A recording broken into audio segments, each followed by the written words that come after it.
Bissacia, dude.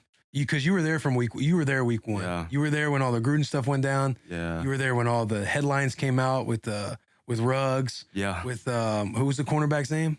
Arnett, the corner on Instagram with the guns. Mm-hmm. Well, I was there when Hobbs got the DUI, but all these things are happening throughout the year. Speak on the year, because you're not somebody who's been invested in the Raiders. You're on a 1-year deal. You just were there this year. Yeah. Speak on the year of the Vegas Raiders being there the entirety of the year. It was a roller coaster, bro. It was a real roller coaster. Like, bro, for us to like pull out 10 wins with all this stuff we went through, pretty damn impressive. Absolutely. Pretty damn impressive. This kind of year will be talked about. I think it'll be an example for interim head coaches. Like, Bissacia, to me, is the bar. I'm surprised he didn't get hired. Same. I think we're all surprised, but also there's in a way of you that's not surprised. Understanding the high ups. Yeah, but my thing is, like, if you're higher up, like, the players make the team go. And if the players are connected with the coach, the shit should flow.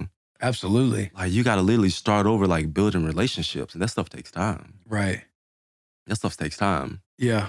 I agree, man. I think we were all, that's why I would say, when we were playing at the end of the year, like, guys not only wanted to win and get in the playoffs for each other, and like, these opportunities don't come often, but also people wanted to see Bissacia. You felt like dudes really loved him. Right. Yeah. Like, dudes really loved him. I never had a coach to where, like, dudes, like, really gravitated and, like, really, like, loved and respect him. Like, Rich is a different dude. He's a different dude. And, he had an impact on offense, defense, and special teams. Like, dudes, like, really gravitated towards him. And so, like, that's just a no-brainer. Like, damn, you gotta make, like, give me another year. Just I'm into a 1-year deal. Right. Give me another year to do this thing. Yeah. You kind of knew where it might go, especially when they fired Mayock. You kind of figured that, okay, whenever they get, Yeah. Because you bring in a new GM, it's like when a head coach gets hired and they bring in their staff. They bring in their guy. It's like if a GM gets hired, they're obviously going to be sitting there with Mark Davis, and they'll probably talk about all the stuff on bringing in so-and-so and bringing in their guys, and then they get infatuated with the fantasy football aura of what it could be, instead of seeing like what has been right there in front of you. What's real? Like, I'm not just going to get this offensive guru. I'm going to get what's real. Right. That the guys respect. What was it like when Gruden was out and then Bissacia steps in immediately? It was a pretty smooth transition. And the different styles with Bissacia, like, Bissacia didn't play. Like, you saw he put dudes' fines up. Like, he'll call anybody out and he'll dress anything. And so he'll dress anything and anybody. And he just had this demeanor, like I'm this tough alpha male, but I can also still be on the same level as you to where we in this shit together. But no, we go get this right, but I'm gonna still be one with the boys. Right. Yeah. One with the boys. I love that. Yeah, kumbaya with the boys, man. I did hear that when I was asking, like, hey, how's it been with Coach Bissacia and stuff? And guys were like, oh, a lot of things tightened up. Like, dudes was parking in, like, handicap spots or electric car spots, and, like, a lot of things kind of just tightened up around the building. What else do we have, boys? You guys have anything? I'm good. How long was that?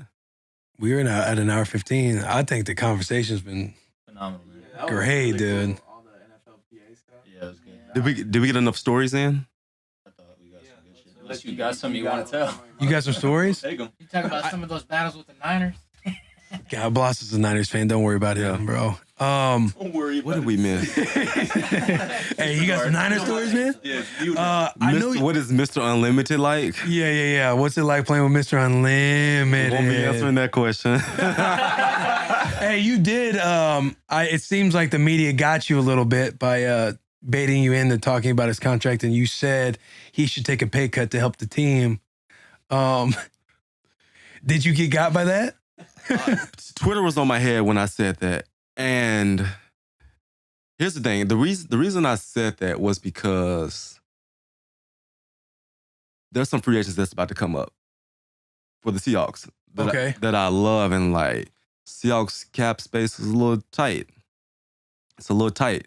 And so I was saying it from the sense of can something be done to help out the greater good? Because if some of the free agents leave, whoever the Seahawks put back there, it's going to get a little shaky. And so if in my mind, if I can somehow help the team so I could be in the playoffs and win the division, I want the best people in the building. So if I can restructure a little bit to keep my boys in the building, then I think he should really consider that. Got you. So a lot like a Tom Brady. Yeah. Like a Tom Brady move to keep his boys around and make room for them. Yeah. Seems like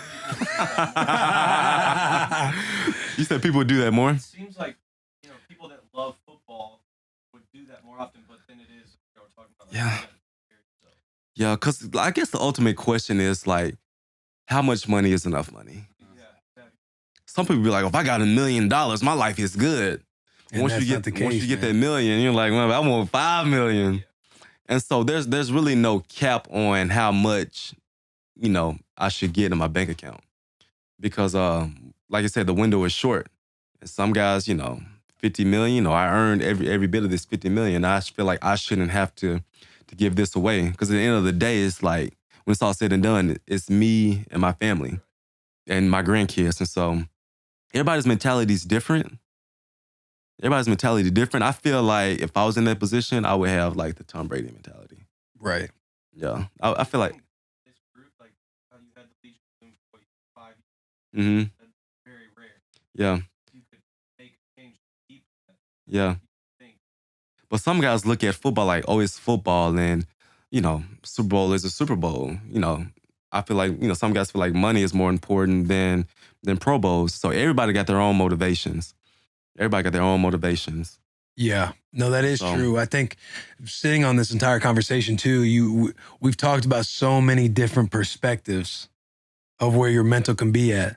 Yeah. Because then when you talk about, this stuff with like the ownership and the elite and how stuff's got to change, you start from a more of a selfish standpoint of like players. Mm-hmm. Then when we're talking about all of our player stuff, our player level of everything, it gets a little more. It can either be selfish or you got to be a little more selfless. Yeah. So there's just so many different mentalities for different situations too. Because I remember when I was younger, like in high school and college, I would see guys holding out. I'm like, why is he holding out? Like, bro, you got like all this money. Like, what are you doing?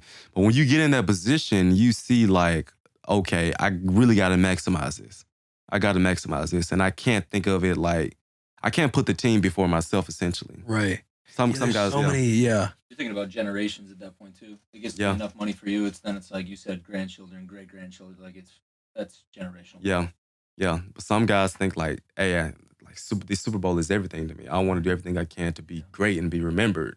So we all got our different motivations. I hope you guys like this clip. If you want to continue to be for the boys, you need to like this video, subscribe to the channel, share with a friend, and check out our playlist. We have all the links right here on the screen.